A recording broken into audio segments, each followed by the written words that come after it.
can't pretend. Remember the way we used to move, dance all night like young lovers do.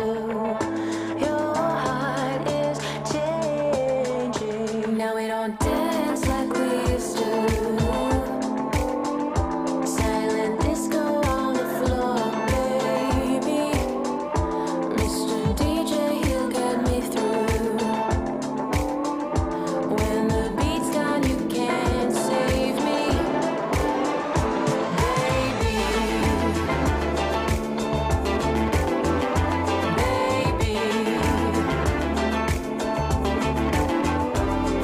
Smoke and mirrors, pretty lights. Another runaway city boy getting too high.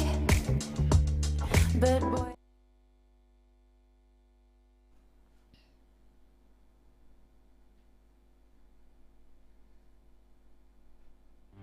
This is Broad Radio. For you, by you. Broad Radio. Here for more.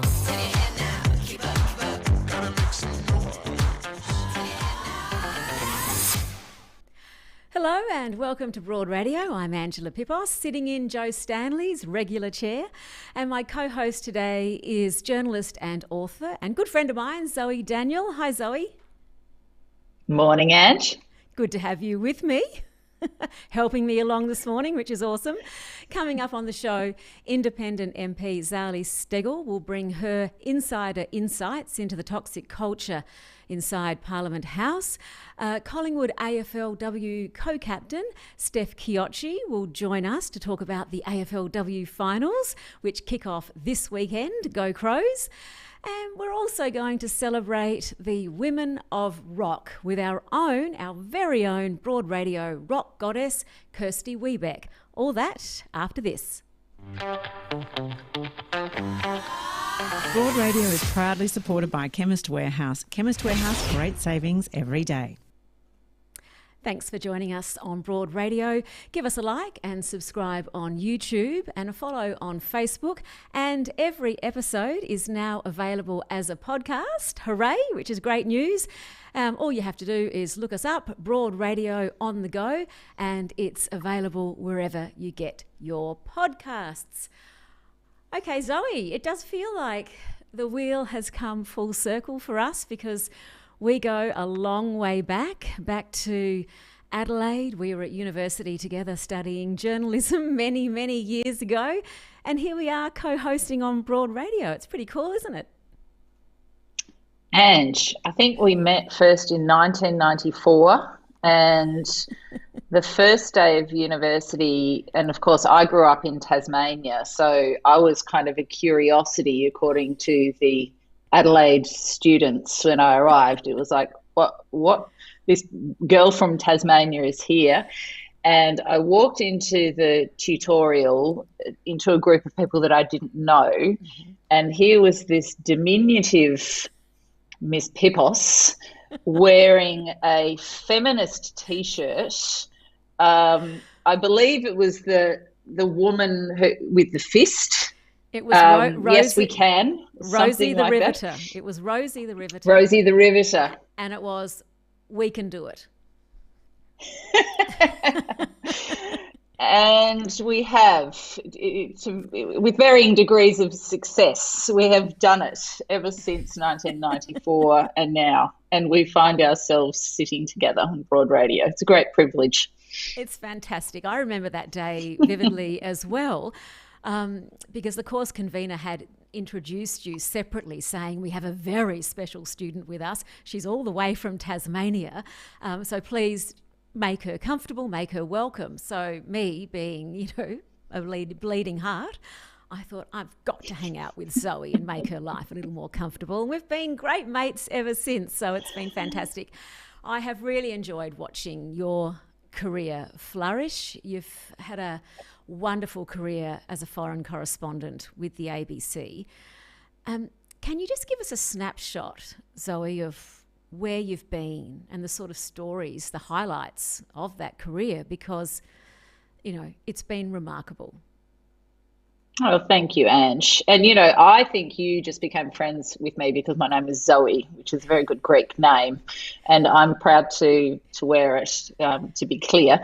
It means, Look, you know what it means. It means life, Zoe, it life. means life, yes. And life has been pretty busy for me since those early days at university. I've been very blessed because I started with the ABC in Adelaide as a producer, and then I worked all around Australia as a rural journalist, and spent a lot of time in regional and rural areas meeting people where they live, interacting with people on their own turf, getting an understanding of people and places, and what mattered to people's hopes and aspirations, their disappointments and such. And it really prepared me well for a career as a foreign correspondent, where you arrive in an environment that's different to the one that you grew up in or the one that you know. And the way to find out is to just spend time with people. So over the last 15 years, really, well, since about the mid-2000s, I've been working overseas mostly. So I was in Africa as the ABC's Africa correspondent, covering all of sub-Saharan Africa, then in Southeast Asia for 5 years, working out of initially Phnom Penh and then Bangkok. And then I spent 4 years as the US bureau chief in Washington, DC. So the experiences have been really varied, but what I value most, or I think the most memorable moments, are just talking to ordinary people in their own places. That huge privilege of being able to travel around in a country that's not yours and get a sense of culture and environment, and talk to people about what matters to them. And it's been everything from refugee camps to natural disasters to war and civil unrest to plane crashes to covering Donald Trump, which was an experience in itself, as you can imagine. So there's been a lot of variety, but I've been so lucky to meet not only world leaders through that and be really on the front end of history a lot of the time, but just to spend time with ordinary people trying to understand what's important to them. And I know, Zoe, it's also been super challenging at times for you because you also have 2 children. How did you go balancing motherhood with being away so often? Yeah, that's been really hard. And I have an incredibly hands-on supportive husband in Rowan who, really has picked up a lot of the child caring for the kids, especially in their early years. Traveling, as any parent who travels a lot for their work will know, is really hard, being away from your family, especially when children are young. It's hard on the parent who's at home, and it's hard on you being away. It was just a juggle, Ange. There were times when it definitely felt too much, especially when I was going into dangerous environments, especially places where I wasn't meant to be. I've done quite a lot of undercover reporting in countries that where journalists are not necessarily the favourite people. So places like Zimbabwe, Vietnam, Myanmar or Burma, back before the 2010 election where journalists were not allowed into the country. That sense of, well, I might be arrested and thrown in jail for 20 years and then miss out on my children and my family, that was probably the hardest stuff, aside from the actual, I'm in the middle of a conflict zone and I may well get physically hurt. That's another sort of set of risks. But yeah, you get up in the morning, you figure out what you have to do that day, you work out what the risks are, you do your job, and then you come home at the end of the day and you sort of count your blessings, and inevitably the people that you've met when you've been out and about during that day are in far worse circumstances than you are. So it puts everything into very stark perspective. It does, absolutely. Well, you finished with 4 years of Trump and you've written a book about his presidency, Greetings from Trumpland. Have you got it there? Yay, there it is. Congratulations on your book, Zoe, as well. I watched his reign from afar, and it was nice to be a long way away from him. What was it like close up? Absolutely relentless. It was just incredibly busy, and tricky to navigate too, because, initially it was a case of, well, Hillary Clinton will win the election, obviously. Then things started evolving to the point that it was very clear to me that Trump would probably win the election, but there was still an expectation that in the polls that she would win. Obviously, then he did win the election. The first year of his administration was absolutely crazy in terms of turnover in the White House, policy decisions that he was making. Just as a journalist, being on that 24/7 treadmill, trying to keep up with Donald Trump's tweets, the way that he uses chaos theory to control not only the national but the global conversation, and really sort of trying to navigate an agenda rather than just be chasing his tail the whole time. It was really challenging. 4 years of Donald Trump was hard, exhausting, and it was a difficult job. But also, again, such an enormous privilege to be right in the thick of an unfolding global turning point, which I think that was, and that's in effect what the book is about, just what is Donald Trump's legacy. Well, Zoe, I am so proud to call you my friend. I've really, really loved watching your career unfold, and it's not done with yet. I don't want to make it sound like it's all over. There's still time to do something else, Ange. There really is. Well, coming up, we're going to tackle politics closer to home. Independent MP Zali Steggall is going to join us.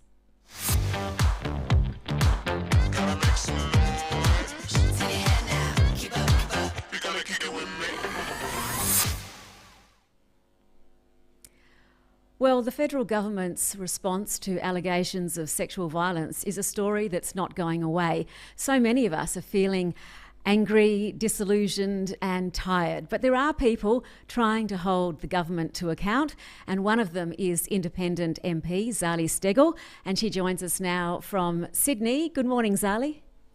Good morning. Great to have you on the show. You've been a strong voice for equality and justice over the past distressing weeks. Perhaps start by telling us, do you think the penny has dropped? Do you think the Prime Minister is beginning to understand the extent of anger in the community, especially amongst women? Look, I'm not sure that the penny has fully dropped, because when I look at the cabinet reshuffle that happened yesterday, there's a lot of band-aids, I would say, being put around, a lot more women roles being created, but I'm still not seeing concrete action, a firm commitment to things like the Respect at Work report, like amending the Sex Discrimination Act. I'm seeing a lot of still words when it comes to who's in cabinet and what they're going to do, but not firm commitments that we can actually hold them to account to. Zali, you've put forward some changes to the Sex Discrimination Act to try to move the needle on this. I'm still unfortunately wondering if we're in the spin cycle rather than the action cycle, and your reference to Band-Aid solutions speaks to that. Sending people off empathy training seems like a fairly half-hearted step.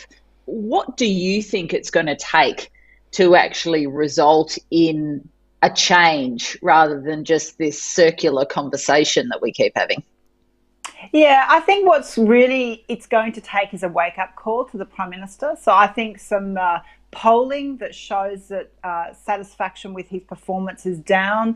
I think people really indicating that this is impacting their voting intention.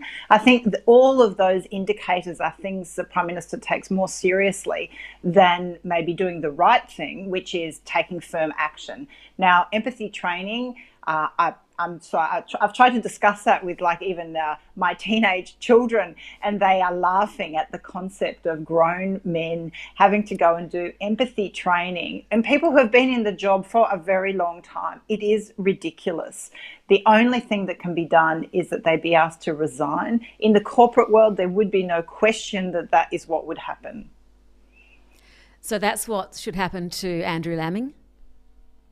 Look, I think, again, the proper course has to be done in terms of the allegations against him, but there seems to be a rather large body of allegations in relation to conduct that is really questionable. Now, our kids, our police, in every profession, you get hauled in if you're caught in that kind of behaviour. It beggars belief that at the moment it's go off and do some empathy training and have some time off on leave. But I think it's a broader question. I think the Prime Minister is still being political in his response here. He's looking at his political survival. He's worrying about his numbers in the House instead of worrying about what's right. But ironically, worrying about your political survival could ultimately cost you your political survival, because what I'm hearing is a lot of people are very dissatisfied with the response, that it hasn't been good enough, and there hasn't been any concrete, firm announcements such as commit to the Respect at Work report recommendations, amend legislation, put in place, commit to debating the legislation that is currently before the House to ensure professional standards for members of Parliament and their staff. I mean, there are some real things the Prime Minister could be doing to very much take the lead on stamping out this toxic culture in Parliament and saying, right, enough is enough. From here forward, this is a whole new set of standards that we are going to expect and hold you to. But they're not doing that. They're still talking about investigating, looking, a little bit of empathy training. It really is. It's just words. Is the culture worse? Oh, sorry, Zoe. Is the culture worse in Parliament than any other workplace? Well, look, I'm not qualified to comment on all workplaces. I can talk to the environments I've experienced. I was a professional athlete for a good about 14 years. I certainly experienced and observed some pretty interesting behaviour, and sports people tend to be criticised a lot for when they misbehave. I've then spent 10 years at the New South Wales Bar, and now as a barrister. That's a very patriarchal profession. The legal profession has its problems. They're investigating it.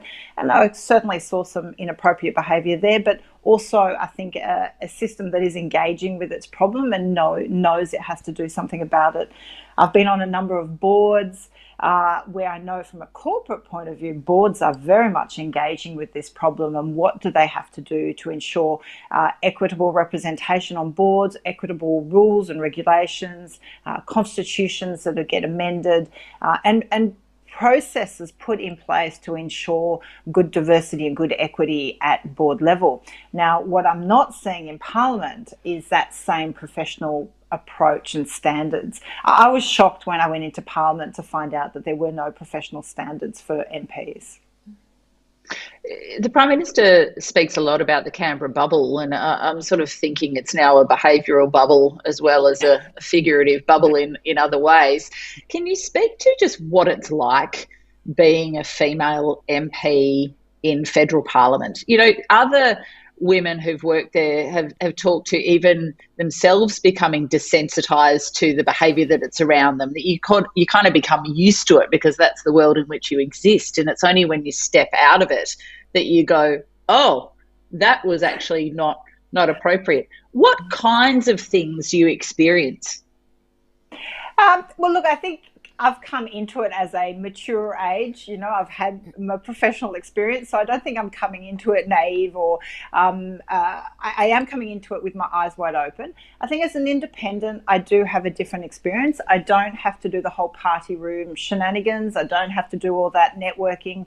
I don't have to have those rivalries within the same team. I mean, that's surprised me a lot, is how much behind the front line of each party there is a lot of competition and cutthroat negotiating going on. It's a very competitive environment. So I don't have that. But what I have observed is a number of members of Parliament who are really quite out of touch, I would say, with what is accepted as good social norms and certainly good professional norms. So people who maybe have been in Parliament for too long or have come from backgrounds where they haven't had to engage in a professional way with staffers, with media, with colleagues. And I would say their conduct is often quite inappropriate. Look, I haven't experienced anything myself, but I'm very conscious that I have a lot of young staff, men and women, and I'm very conscious of what experience they have and to make sure that it is at all times appropriate. I guess maybe I'm fairly outspoken, so I don't think anyone would mess with me lightly. Well, Zali, let's look at some immediate steps that could be taken to address the cultural problems, beginning with quotas. The Prime Minister has said he's open to quotas, but we all know that historically the Liberal Party has been allergic to them, let's say. Where do you stand on quotas? Do you think they're a good way of sort of breaking down masculine norms? Yeah, absolutely. I fully support quotas. When in my board roles, I was always very much pushing for 50-50, or a 50-50, if not, why not? So there has to be a good reason why it shouldn't be an equal representation, or at the very least, the 40-40-20 model to ensure good diversity. So I have no issues with quota. I very much support them. I think we have to be real. When the merit argument gets trotted out, it's rubbish, because at the end of the day, you can twist and turn merit to suit yourself, and there's always so much unconscious bias that goes into decisions. People will generally pick what reflects themselves, and so a very patriarchal system, or a system that is dominated by men, will continue to engender more men being given opportunity or recognised for roles, always on the basis of merit.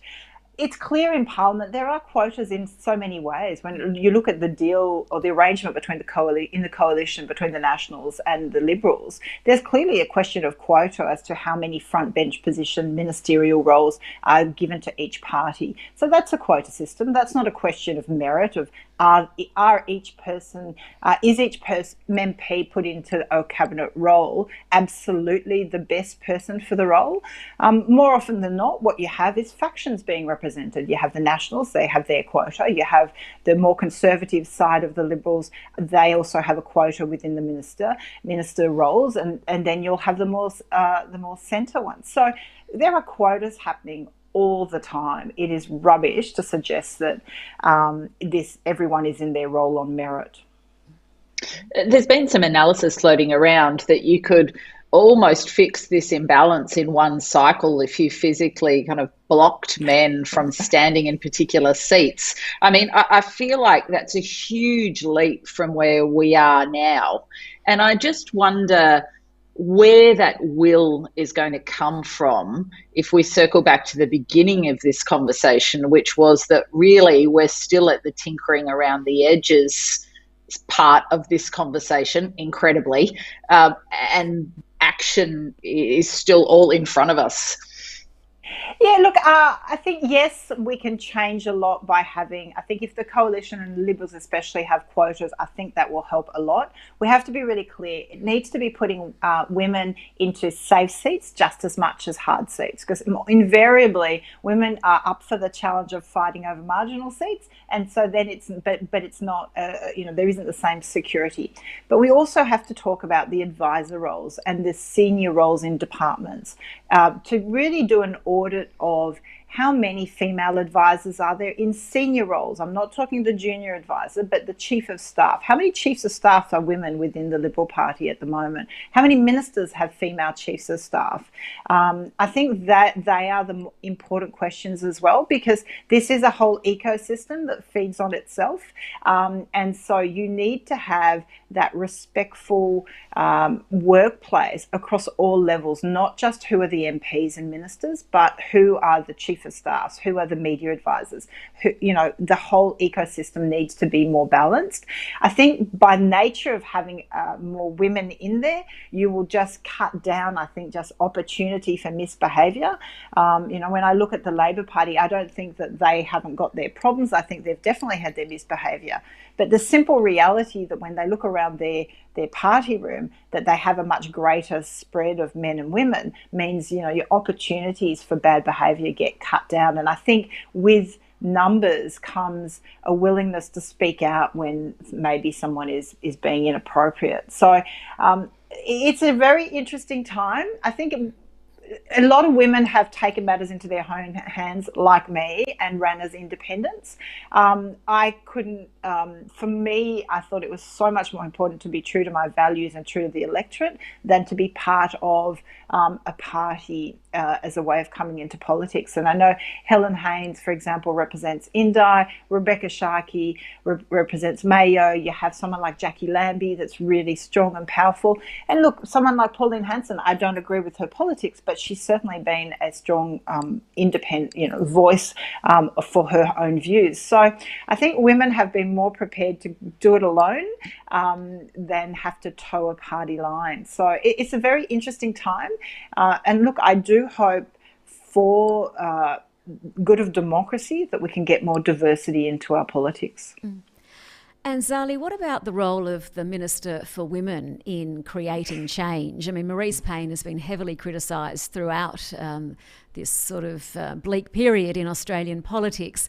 And I heard the Prime Minister yesterday describe her now as effectively the Prime Minister for Women.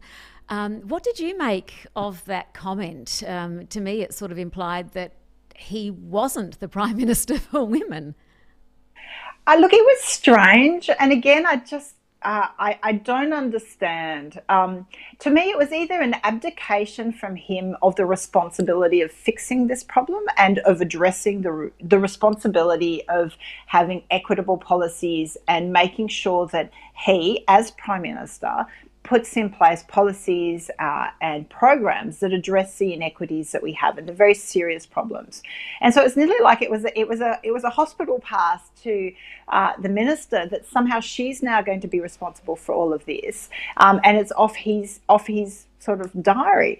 And at the same time, she doesn't have those wide sweeping powers to ensure that she actually makes a difference on these really important issues.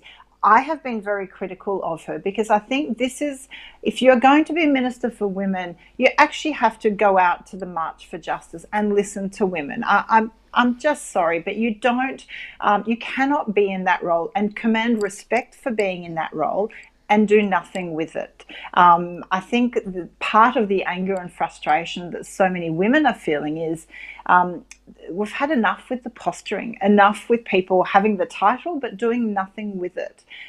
So a Minister for Women, well, show us what you're going to do with that role. Zali, I just want to jump in just before we let you go and kind of go back to the nuts and bolts things to protect women in the parliament, because I feel like we're on a two-track conversation here. One is a much bigger picture cultural shift, and the other is simple workplace safety and some basic actions that can be taken to make sure that everyone's in a safe workplace. What do you make of these suggestions of alcohol bans, drug testing, for example, and the sorts of penalties that should be imposed on people in that place who don't behave appropriately? And those are things that could happen virtually overnight, I would think. Absolutely. I would support all that. It is a very strange workplace, if I could say. Having spent 10 years at the bar as an athlete, I've experienced a lot of different environments, but it is a very unusual work environment. They're very long days where you might start with media and other things very early, like so in Parliament from sort of on the go, on show from say 7 to 7:30. Then the House doesn't stop sitting until 8 o'clock for the House of Reps. And literally from the time the session starts, you are on call at any time to have to run down to the chamber for a vote. So you don't have like an hour for lunch where you can go off and do something. The only official break there is in proceedings of the House is between 1:30 and 2 o'clock. So 1:30 to 2 o'clock is when you can have 90-second statements, and then question time starts. And so it's basically the only time when there's really a little bit of, certainty, 30 minutes of you knowing that you're not going to have to run down for a vote. So you cannot leave the building. You can't, it's a very, my diary is booked out in 15-minute slots of different groups and organisations that want to come and share with me their reports and findings and lobby on behalf of a cause. So it's a very, very full-on day. And I think for a lot of people, it ends up being very poor eating habits and drinking, possibly turning to drugs to sustain energy over the day. And that is a real worry. So I do agree that more normal work hours for the house to sit. If we have to schedule more sitting days, then that's fine, but make them more reasonable days in length. I don't have a problem with drug or alcohol testing because I think we have a duty as members of Parliament. We are there representing our electorates. It's a privilege, not a right, and we have a duty to do it to the best of our abilities, and that means, doing it with full capacity, not impaired. So, I definitely would support all those kind of measures. Well, Zali, thank you for your voice, for your commitment to change, and for joining us on Broad Radio this morning. We know you're very busy. We really appreciate it. Continue all the good work.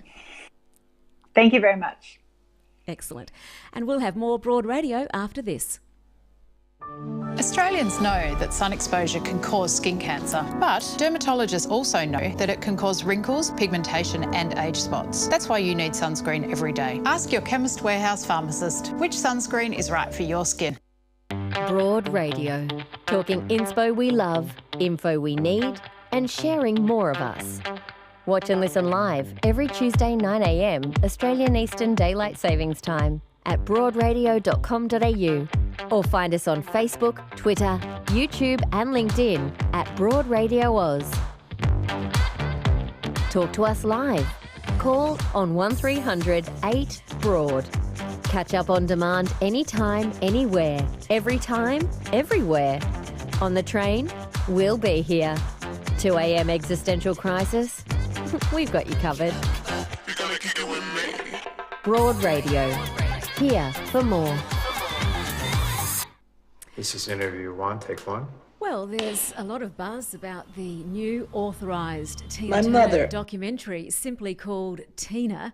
So that's a good excuse for us at Broad Radio to broaden the discussion out to the great women of rock. And who better to lead the way than our very own rock goddess, Kirsty Webeck. Hello. Hello. How you going? Good. Do you like your new title?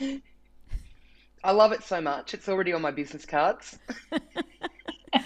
Well, I think it's a state of mind. I don't even think you need to be able to sing well. I think rock goddess is an absolute state of mind. I agree with that, and I'm thankful for that as well, because I actually did want to be a rock star at some stage, and then I found out how difficult it is to learn the guitar. I did learn the guitar for a couple of years, and I could play a few songs on the guitar, but do you have any idea how hard it is to play the guitar and sing at the same time? I mean, they're not required. You don't have to do both of them, except you look a lot cooler if you're playing the guitar and singing. That's true. In my house, I have to give a 10-second warning before I break out into song. So that gives you an idea about my own singing talents. But of course, it never stops me. And I am allowed to sing without a warning on Christmas Day and my birthday. But apart from that, Simon and Francis don't want to hear me sing. You've heard me sing, Zoe. Ange and I, Kirsty, have history on the karaoke stage. I'm going public with that now.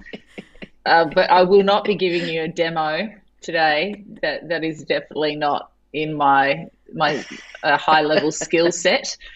Lip syncing, however, or singing very loudly in the car, especially with the sunroof open and the radio up full blast, I'm that person. Yes. Yeah, great. I love a car song. And one more story. I did a duet for a charity with an actual proper singer. His name's Matt Dwyer. And we did I Got You, Babe. And I was booed at a charity event. I was told to get off the stage. That's how bad I was. I was much better in rehearsals. I swear. I was really good in rehearsals. But when it came to the charity, actual... You'd think a charity event would be a safe space in which people would be more supportive. So, Ange, You've absolutely hit rock bottom there. That's true. Well, let's talk about Tina Turner. She is someone who can belt out a song. First of all, before we talk about her life, let's just take a look at the trailer to the documentary Tina. This is interview one, take one. My mother, she used to sit in the window of the kitchen when she was making dinner on Sundays. I used to just watch her. I thought she was so pretty.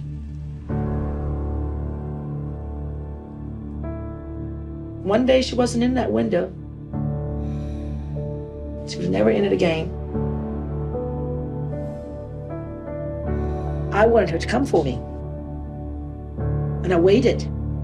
She never did. And it's all right. You know why?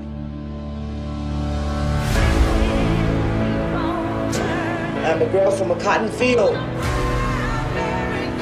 that pulled myself above the destruction and the mistakes. And I'm here for you.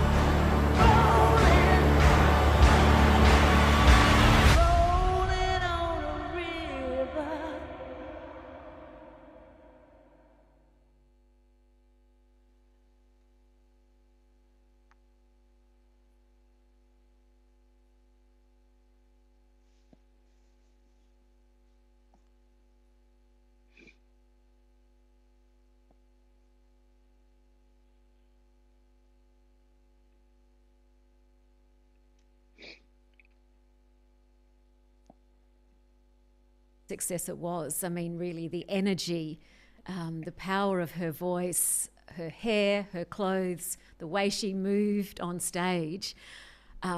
She's been a joy, really, hasn't she? And the fact that, you know, she's so resilient and strong and left that bad situation just makes us love her even more.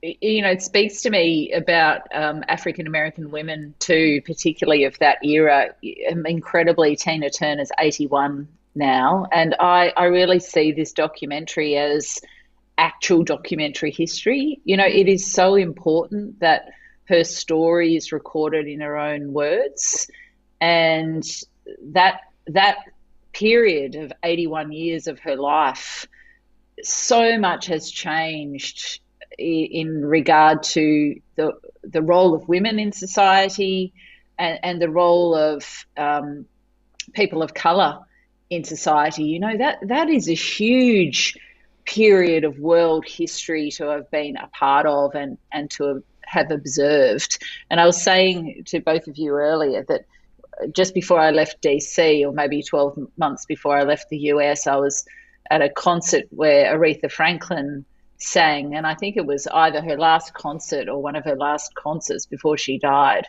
Another of the divas who had such a hard life but managed to traverse this incredibly difficult road with her own battles, and still was able to get up on stage in her 80s and deliver this concert to an outdoor crowd in Virginia. You know, these are incredibly strong people. Yep. Well, Tina Turner has said that this documentary is her swan song. It's her public goodbye, if you like, and she's going to just sort of quietly see out her remaining years, because she hasn't been in good health, in Zurich, where she lives with her husband. And you're right, it's an important document of a life, a compelling life. And these are the stories that we need to tell. And, you know, as a filmmaker, historically, the stories of women have been ignored or sidelined or overlooked. So I'm really looking forward to seeing this. Kirsty, who are your favourite rock goddesses? Oh, this is a tough one for me. I mean, Tina, absolutely. I can't wait to watch this documentary. I actually just got goosebumps watching that trailer then. I was like, oh, can't wait. Such a fascinating story. But I grew up on I grew up on a lot of like grunge rock, I guess. Like I was a big Hole fan, and Courtney Love. Like got a lot of love for Courtney. I grew up on bands like Veruca Salt as well. So, yeah, or Super Jesus, if we're taking it local. Like Sarah McLeod of the Super Jesus, like, was a big icon for me when I tried to learn how to play the guitar. And she's a good Adelaide girl. Oh, yeah, that's true. Yeah, loved that band. Yeah, I grew up on a lot of rock, rock goddesses. So, yeah, very inspirational. And also, when you look at people like Tina Turner, as you were saying before, like, just how much things have changed over the duration of her life, but people akin to her as well, just all of the barriers that they overcame to rise to the top of their field. Like, if you consider how difficult it is in some areas still to even just be a woman, let alone like an African American woman, and you have all of these barriers, and then just life things and the hardships of life, and then being able to be an international superstar, like, that's so incredible and inspiring. Zoe, you mentioned Aretha Franklin. I think I'm going to round out my top three with Joan Jett and Debbie Harry. Got any others you want to throw in? That's great. Well, I'm kind of on the Chrissy Amphlett train as well. I think Chrissy Amplett's got to be in that top 10. But I did want to say, Kirsty, that, you know, speaking of people who've traversed great barriers to become global superstars, you are one of those, right? Top of your game. Lovely. If by great barriers, Zoe, you're referring to my most recent jaunt at a music festival just before the pandemic hit, when I leant on a wheelie bin at the top of a wet hill, and the wheelie bin, of course, was on wheels. The clue was in the title. And it took off, but it took me with it. And somehow I managed to get underneath the wheelie bin, and the wheelie bin rode me down the hill before we crashed into a pile of other wheelie bins and were then saved by some heroes who had to remove several bins off me while my friends all looked on in absolute horror. So you're right. It's a miracle I'm still on the comedy circuit. The big question is, though, that when Ange is making, or Ange and I are making the documentary on your life, did anyone get that on video? We'll have to put a call out. I'm sure someone did. See, Zoe, we're lucky. When we were at university and getting up to all kinds of mischief, no one had a mobile phone. And so none of it was ever recorded, thankfully. We dodged a bullet there, and generationally, we are definitely in the lucky pile on that front. I want to ask you about the comedy festival first, but I also had the pleasure of meeting Melissa Etheridge, another great rock goddess, in 2018. And I met her because our friends at the Outer Sanctum podcast, the terrific footy podcast hosted by a bunch of awesome women, they connected with Melissa Etheridge on Twitter because she was in Australia for her tour, and she was at her hotel with her wife, couldn't sleep, had jet lag. So she turned on the TV and she discovered AFL. And within minutes, she was hooked on it. So she started tweeting about this new sport that she discovered. And the Outer Sanctum engaged with her and said, yeah, footy's great and women play it as well. The next thing I know, I'm at a pre-concert meeting with Melissa Etheridge and all these other fantastic women who love footy. And it was just awesome. I mean, she was hooked. She just absolutely loves this game. I always find it fascinating when Americans, and Zoe, you might have some stories having lived there, you know, what would they make of it? Because it really, on first sighting, would look like there are some crazy rules. You know, when we left the US and my son, who's a mad soccer player, was potentially transitioning back into playing AFL in Australia, I had to send the entire soccer team a video explainer of what AFL is. And the response was, wow, no helmets. That was the first reaction. But the high-flying marking, I think people find that quite extraordinary. They really, it takes a little while for people to click into it, but it's such an amazing spectator game. And Kirsty, I don't know if you noticed in that photo that they all look the same height. And I don't know if anyone who's met Ange might have noticed that, but Ange is quite petite, so obviously so is Melissa. And the third member of that photograph is my documentary partner in crime, Nicole Minchin, who is taller than me. So I think it's a deceiving photograph. It must be the angle. But Kirsty, when you're not rolling down a hill with a wheelie bin, you are creating great comedy. How's your Melbourne International Comedy Festival season going? Yeah, it's going great so far. I mean, my show actually, my solo show opens on the 6th, which is next Tuesday, and I've got 14 shows of that. So at the moment, last week I just did my first opening night gala. I've never had the opportunity to do that before. So I did that last week, which was an amazing experience, probably a career highlight. And at the moment, I'm just cruising around doing lots and lots of sort of lineup shows and emceeing rooms and getting the word out there, and just having fun and being out amongst all of the laughter, basically. And Kirsty, did I read, because, as someone who became incredibly lazy during lockdown about travelling more than 5 kilometres from my house, did I read that you're doing shows in the burbs? What's it called? Comedy commutes? Yeah. That's a cool idea. You did, yes. It's really great. The Comedy Festival came up with it, and it's like a mini road show, which we usually do through the regions. And so, it's for people that might be a bit reluctant to get out into the city, or who just live locally and want a gig nearby that they can walk to or whatever. So I'm doing one at Footscray Community Arts Centre. I'm doing one at Howler in Brunswick this Friday, and Hawthorn, Footscray and Brunswick is what I'm doing. Yeah, awesome idea. Great lineups. It's a great idea. Kirsty, is there any singing in your show, which is called Chuckasicki?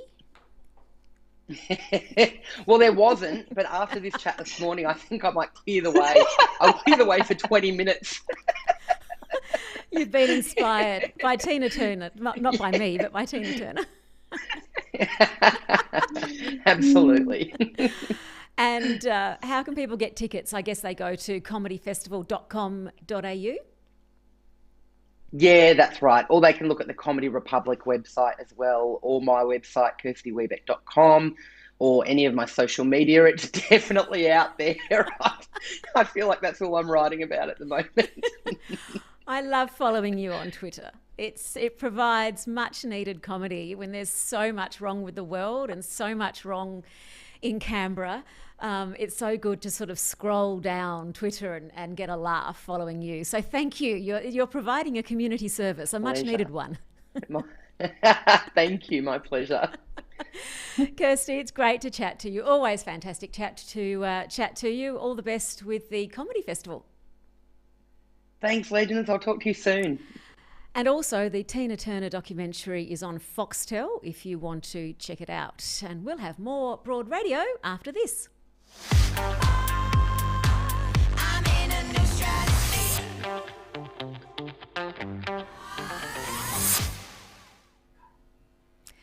Well, it's finals time in AFLW. My team, the Adelaide Crows, have made it through. In fact, they are the minor premiers in season 2021.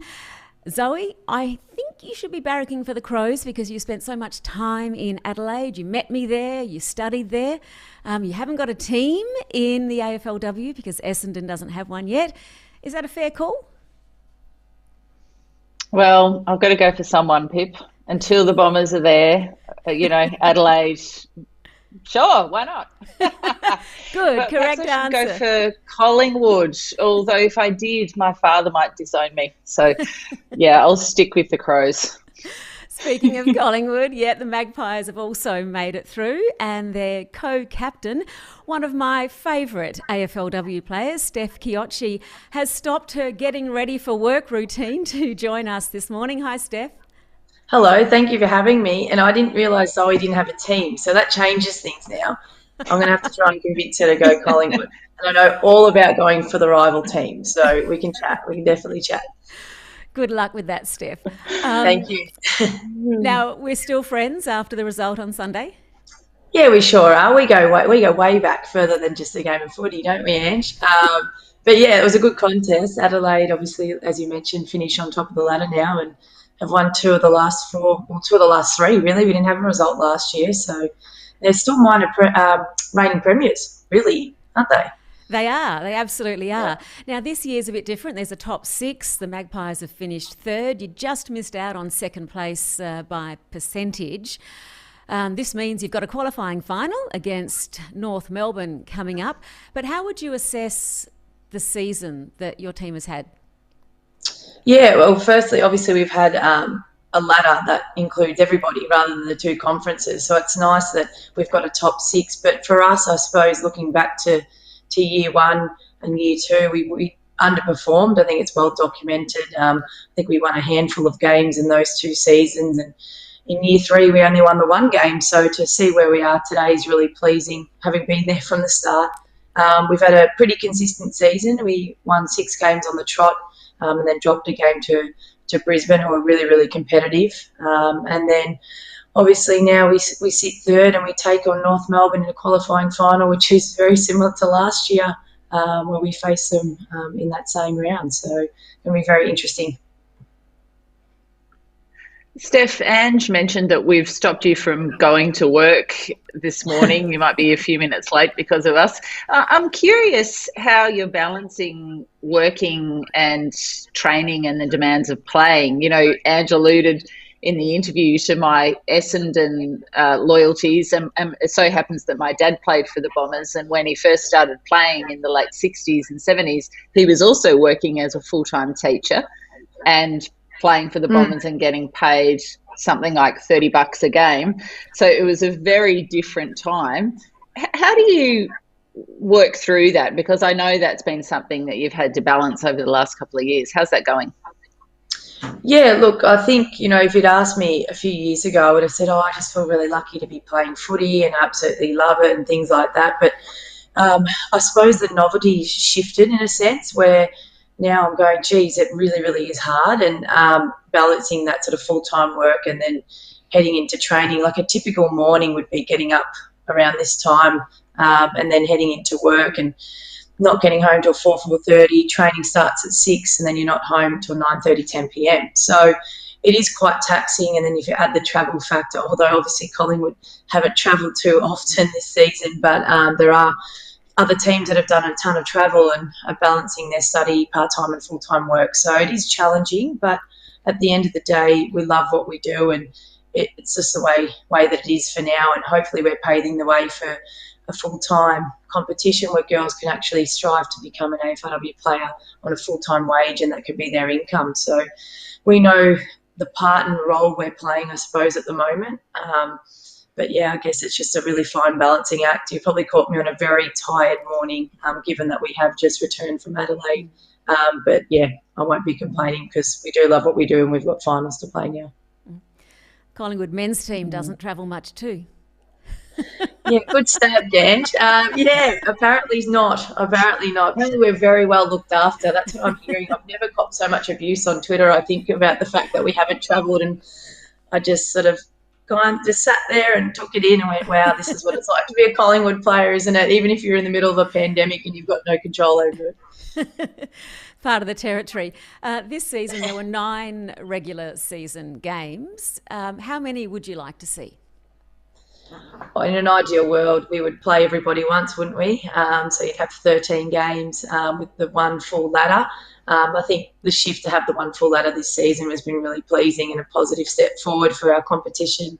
But yeah, love to have a crack at every team. I think that's probably obviously the fairest way to do it, but I understand that there are restraints, and at the moment it is the 9 games and the 3 weeks of finals, and I think next year is quite similar as well. How do you see it evolving, Steph? As in, you know, when do you see other teams coming in? When do you see that expansion starting to happen?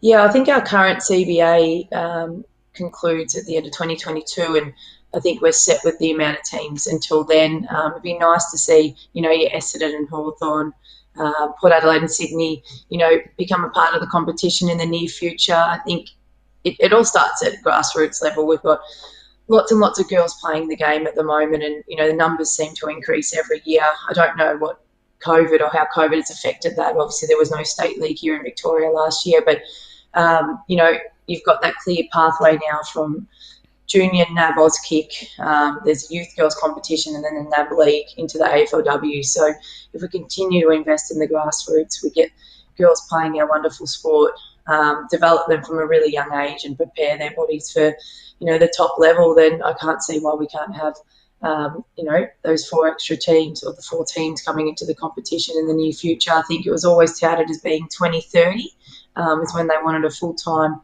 competition. I don't know if that's through the PA or the AFL, but that was sort of the aim. And, yeah, we're working towards that.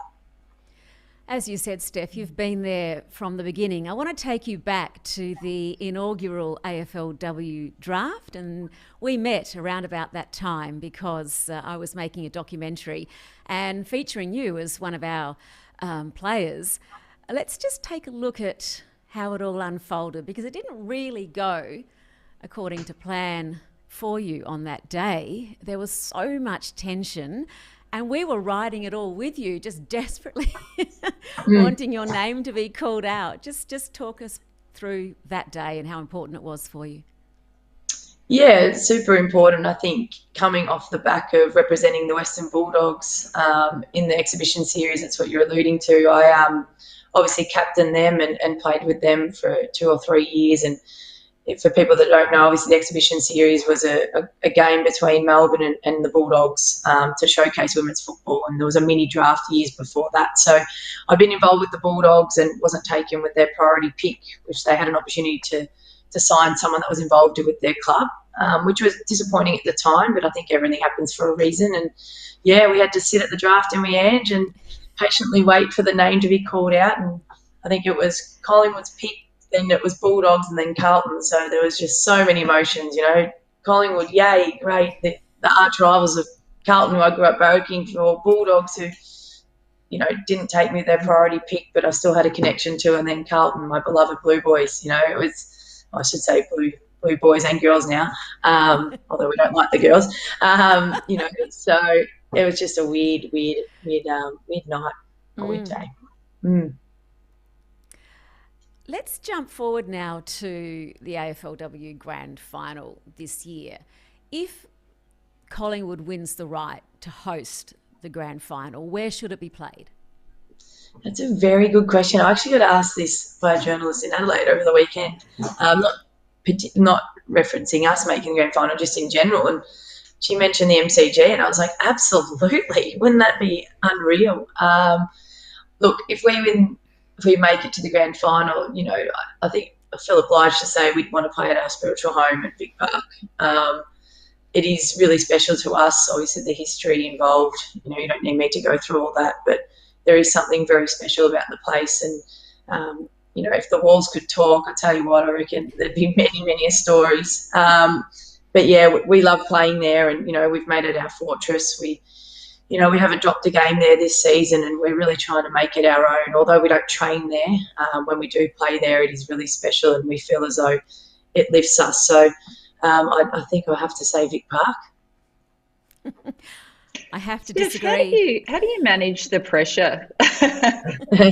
Vic Park, that could be an interesting, quite noisy game if it went ahead at Vic Park, I think. I was just going to ask, Steph, how you manage the pressure. You know, you talked about how it felt on draft day, and I wonder if that ever goes away. You know, you get drafted, and then you have to perform, and then you become the co-captain, and then you're trying to make the grand final.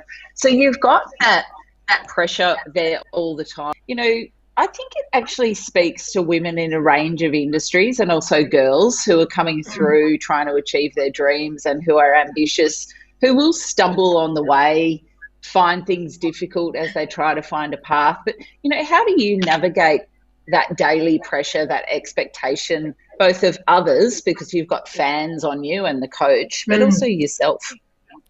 Yeah, it's a really good question. And, you look at our form in the first few years as a sole captain at the club at the time, we weren't performing, we weren't winning, I wasn't playing my best football. And, the pressure does, mount on you and you do feel sort of responsible for that. But I soon learned that, even as a leader, it's really important to lean on other people. I'm certainly not someone that thinks that I have to do it all by myself. And probably the main thing I've learned being in a leadership position is that it's okay to have, I wouldn't say weaknesses, but areas to improve. And I quickly learned that you need to rely on other people and you need to voice that. And I think that's what makes a leadership group and a team really, really solid, is if you can do that. So to be fair, the last 2 seasons, because we've been playing better football and we've seen a shift in the way that we want to play, that the pressure sort of eased a little bit. But now, in saying that, the expectation is that we do, go really deep into finals. So we just got to make sure that we focus on the process. And if we play the way that we want to play, then, the win will take care of itself. I truly do believe that. But again, it is just about leaning on other people and making sure you're all on the same page, blocking out the external noise, making sure that you're just focusing on what's going on inside the 4 walls. I know that's very cliche, but it is true. We can't be worrying about what's being said on the outside. Easier said than done, but just ensuring that we know what we're doing and we're staying on track for that. And has sharing the captaincy helped with all of that for you? Yeah, it really has. I absolutely love co-captaining with Bree Davey. Fantastic person above anything else. We get along like a house on fire. And obviously one of the competition's best players and a great leader. So I've absolutely loved it. And I think the way the club approached it was to ensure that, I'm not burning out. It's Breeze's time as well. And I think we work really well together, and it's just really nice to share that load. And we do lead in very different ways, but then we're always on the same page and we see things really similarly. So it's been a real blessing for me, I'd say, this season, especially working full-time. Last year I took term 1 off to focus on football and committed myself to football, which really helped my footy, my development, I think the team as well. Whereas this year I'm obviously heading off to work after this, so wasn't granted that leave, and it's nice to have someone to share the load with, that's for sure. But are you still having fun? I am having fun. It's a lot more fun when you're winning, that's for sure. I'd be lying if I said that didn't play a factor. But no, I think from where we've come from, being there in the inaugural season to where we are now, where we're playing some really good football. We've got a great young list of girls, really good people. I think that's what drives me. And, we want success and we're on the right path towards it. So we just need to keep grinding and enjoying ourselves on the way. But yeah, it's really important to remember that it is about having fun as much as it is winning. But I think they go hand in hand. Well, Steph, as we wrap up, who's the team to beat? Well, obviously us. It's going to be us. But having played, both the top 2 teams, Adelaide and Brisbane, very, very, very good outfits. I think Adelaide's probably in the box seat for me. They were just really fast, really fit. And really disciplined in the way they wanted to play, and they were able to shut down our game. So, yeah, I think Adelaide are probably the team to beat at the moment. For the record, if you host the final, it should be at the MCG. If it's Adelaide, it should be Adelaide Oval. If it's Brisbane, it should be the Gabba. That's where I stand on this issue. I think we should really push. We should push and push to be on the biggest stage possible for women in sport. That's where I stand on the issue. Steph, thanks for joining us. I know you've got to get to work. It's been great to chat to you. All the best over the next 3 weeks, and say hi to your mum and dad from me. I will do. I'm sure Dad will be definitely listening to this. No worries at all. Thank you for having me. I really appreciate it, and hopefully see you in 3 weeks, maybe in Adelaide. Who knows? Maybe at Adelaide Oval. Let's hope so. Good on you, Steph. And if you want to get along to the footy on Sunday, Collingwood is playing North Melbourne at Victoria Park, and kickoff is at 3:10. And we'll have more Broad Radio after this.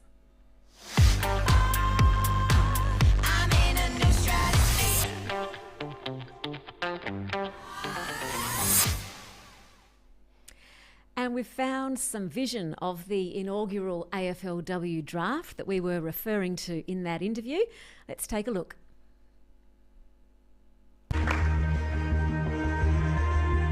I'm so nervous.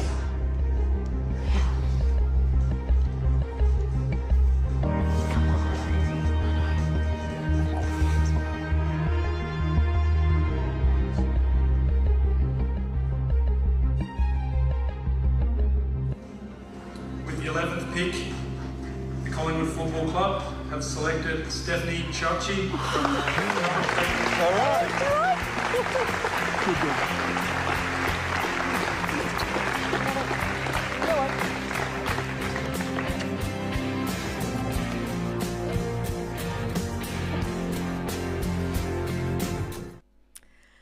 What a moment for Steph and her beautiful family. I get emotional looking at it, even though it's a few years old Really now. emotional, isn't it? It never goes away. It was such an important moment in sporting history for women to play in the AFL, to have a competition of their own, was such an important step towards levelling the sporting landscape. It was awesome. Yeah, and she's a trailblazer. It's not an easy road. It's not an easy road, no. And I mean, I want Collingwood to do well, but just not against Adelaide.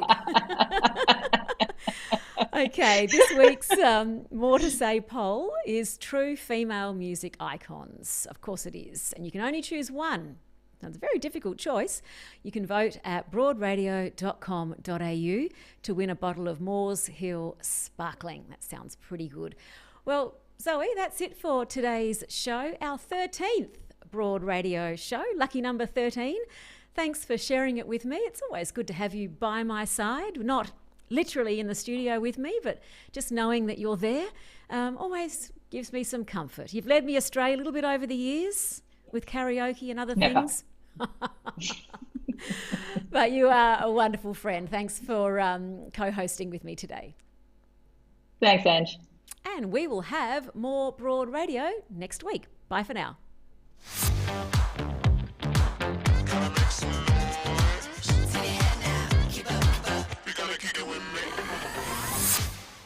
Like you tell pretty lies, the 5